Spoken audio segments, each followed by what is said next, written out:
नमस्कार। आज के इस एक्सप्लेनर में हम भारत के रिटेल उद्योग को पूरी तरह से बदल कर रख देने वाले एक ऐसे साम्राज्य का विश्लेषण करने जा रहे हैं जिसकी कहानी किसी ब्लॉकबस्टर फिल्म से कम नहीं है। हम बात कर रहे हैं किशोर बियानी के फ्यूचर ग्रुप और उनके सबसे आइकॉनिक ब्रांड बिग बाजार की। एक ऐसा ब्रांड जिसने हम भारतीयों को पहली बार मॉल में बिना किसी झिझक के शॉपिंग करना सिखाया। लेकिन फिर एक दिन ये विशाल साम्राज्य ताश के पत्तों की तरह कैसे बिखर गया। आइए इस दिलचस्प सफर पर चलते हैं। शुरुआत करने से पहले जरा इस नंबर पर गौर कीजिए, 30 करोड़ रुपए। 26 जनवरी 2001 को जब बिग बाजार ने अपना सबसे सस्ते दिन नाम का मेगा सेल शुरू किया तो भीड़ इतनी भयानक थी कि पुलिस के बैरिकेड्स और स्टोर के दरवाजे तक टूट गए थे। सोचिए, सिर्फ एक ही दिन में एक स्टोर से 30 करोड़ रुपए की कमाई। लोग ट्रॉलियां भर भर कर सामान ले जा रहे थे। ये एक ऐसा क्रेज था जो भारतीय बाजार ने पहले कभी नहीं देखा था। लेकिन सवाल यह है कि ये सब शुरू कैसे हुआ। तो चलिए सबसे पहले बात करते हैं बिग बाजार के उस शानदार उदय की जिसने भारत में एक नई रिटेल क्रांति ला दी। ये सफर शुरू होता है 1981 में, जब कॉलेज के एक छात्र किशोर बियानी ने महज 200 मीटर स्टोन वॉश्ड फैब्रिक बेचकर अपने बिजनेस की शुरुआत की। उनकी नज़र हमेशा कुछ बड़ा करने पर थी। देखते ही देखते 1987 में उन्होंने पैंटालून्स ब्रांड लॉन्च किया जो पूरे देश में छा गया। और फिर साल 2001 में कोलकाता में पहला बिग बाजार स्टोर खुला। मतलब एक इंसान का विजन और उसके बिजनेस की तेज रफ्तार का ये बेहतरीन उदाहरण है।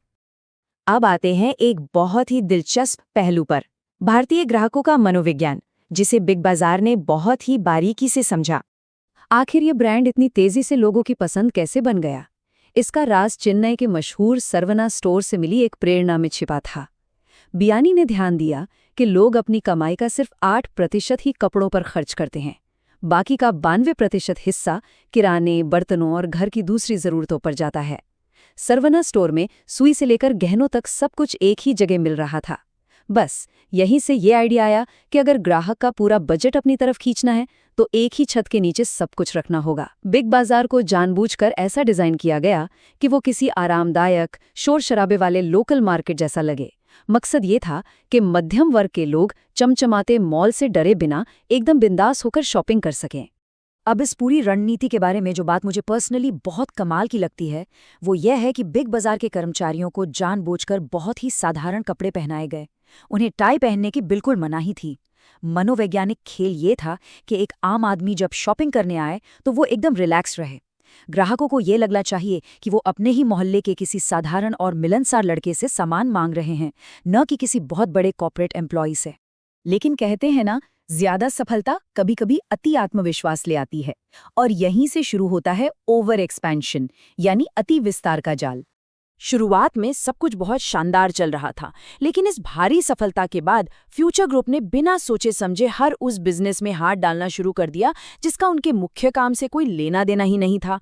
Finance, insurance, real estate, furniture, किताबें, यहाँ तक कि चाय और समोसा बेचने के लिए चमोसा नाम के कियोस्क भी खोल दिए गए। इस तरह के बेतरतीब विस्तार से हुआ ये कि कंपनी का पूरा फोकस टूट गया और उनकी पूंजी बुरी तरह से बट गई। और इस अंधाधुंध विस्तार का अंतिम नतीजा क्या हुआ? कर्ज का एक ऐसा पहाड़ जिसे चुकाना नामुमकिन सा हो गया। 2012 आते आते कंपनी पर 12,000 करोड़ रुपए का भारी भरकम कर्ज हो चुका था। हालात इतने खराब हो गए कि सिर्फ अपना अस्तित्व बचाने के लिए किशोर बियानी को अपने सबसे प्यारे ब्रांड पेंटालून्स को महज 1600 करोड़ रुपए में बेचना पड़ा। ये उनके लिए एक बहुत बड़ा और दर्दनाक समझौता था। इस पतन को थोड़ा और गहराई से समझने के लिए बिग बाजार की तुलना डी-मार्ट से करते हैं। एक तरफ बिग बाजार था जिसने महंगे मॉल्स में दुकानें खोलीं, जहां उनकी कमाई का 7 से 8% हिस्सा तो सिर्फ किराए में ही चला जाता था। दूसरी तरफ डी-मार्ट था जिसने शहर के बाहरी इलाकों में लोहे की टीन वाले साधारण स्टोर खोले, जिनका किराया उनके रेवेन्यू का सिर्फ 0.2% था। बिग बाजार ने कर्ज लेकर अपना विस्तार किया, जबकि डी-मार्ट ने अपने मुनाफे के पैसों से ही नए स्टोर खोले। और सबसे बड़ी बात, बिग बाजार भारी डिस्काउंट वाली मेगा सेल पर टिका था, जबकि डी-मार्ट ने एवरीडे लो प्राइस यानी हर दिन कम कीमत की शानदार नीति अपनाई। और ये इन्वेंट्री टर्नओवर का आंकड़ा बहुत ही शानदार तरीके से इस फर्क को समझाता है। डी-मार्ट हर 20 से 25 दिन में अपना सारा सामान बेचकर नया स्टॉक भर लेता था उनका टर्नओवर 16 गुना था। वहीं बिग बाजार का सामान महीनों तक शेल्फ पर ही धूल खाता रहता था। उनका अनुपात सिर्फ 4 गुना था। और व्यापार का सीधा सा नियम है, जो सामान बिकता नहीं है वो आपके मुनाफे को दीमक की तरह खा जाता है। ये तो हो गई रणनीति और कर्ज की बातें। अब आते हैं उन बाहरी झटकों पर जिन्होंने बिग बाजार की जड़ों को पूरी तरह से हिला दिया। कमजोर नींव तो बन ही चुकी थी, फिर बिग बाजार ने इजी डे नाम के छोटे स्टोर खरीदकर भारत के लोकल किराना दुकानदारों से मुकाबला करने की सोची। उन्होंने ग्राहकों से मेंबरशिप फीस भी मांगनी शुरू की। लेकिन सच कहूं तो ये एक बहुत बड़ी भूल थी। एक बड़े कॉरपोरेट का भारी खर्च, एक लोकल किराना वाले के पर्सनल कनेक्शन, मुफ्त होम डिलीवरी और बिना ब्याज की उधारी वाले सिस्टम का मुकाबला कर ही नहीं सकता था। जाहिर है ये महंगा प्रयोग बुरी तरह फ्लॉप रहा। इसके बाद आई ई कॉमर्स की आंधी। अमेज़न और फ्लिपकार्ट तेजी से बाजार पर कब्जा कर रहे थे और बिग बाजार ने ऑनलाइन आने में बहुत देर कर दी। जब उन्होंने आखिरकार बिग बाजार डायरेक्ट लॉन्च किया भी तो वेबसाइट में इतनी तकनीकी कमियां थीं कि ग्राहकों को बहुत परेशानी हुई। करोड़ों रुपए जल गए। इस देरी और खराब अनुभव ने उनके ग्राहकों को डिजिटल रूप से ज्यादा तेज प्रतिद्वंदियों के पास धकेल दिया। तो अहम बात यह है कि कंपनी के स्ट्रक्चर में एक जानलेवा खामी आ चुकी थी। उनका 85% रेवेन्यू पूरी तरह से उनके ऑफलाइन यानी फिजिकल स्टोर्स पर निर्भर था। और इतिहास गवाह है कि आज के आधुनिक युग में सिर्फ फिजिकल स्टोर्स पर इतनी ज्यादा निर्भरता किसी भी बिजनेस के लिए कितनी खतरनाक साबित हो सकती है। और फिर आया 2020 का कोविड लॉकडाउन।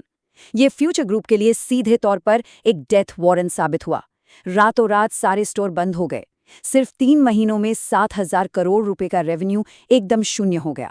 लेकिन व्यापार का एक कड़वा सच है, दुकानें बंद हो सकती हैं, लेकिन कर्ज कभी सोता नहीं है।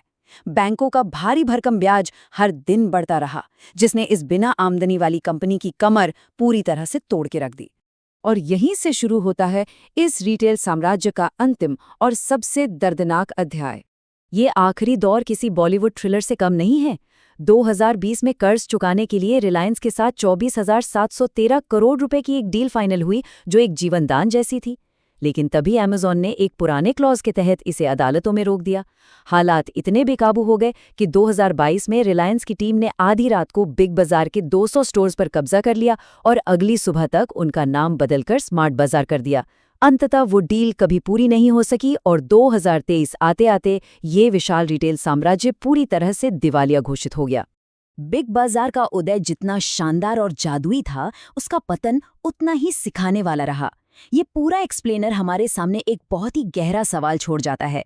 क्या किसी भी बिजनेस में बिना एक ठोस और लाभदायक नींव बनाए सिर्फ अंधाधुंध रफ्तार से विस्तार करना सही है?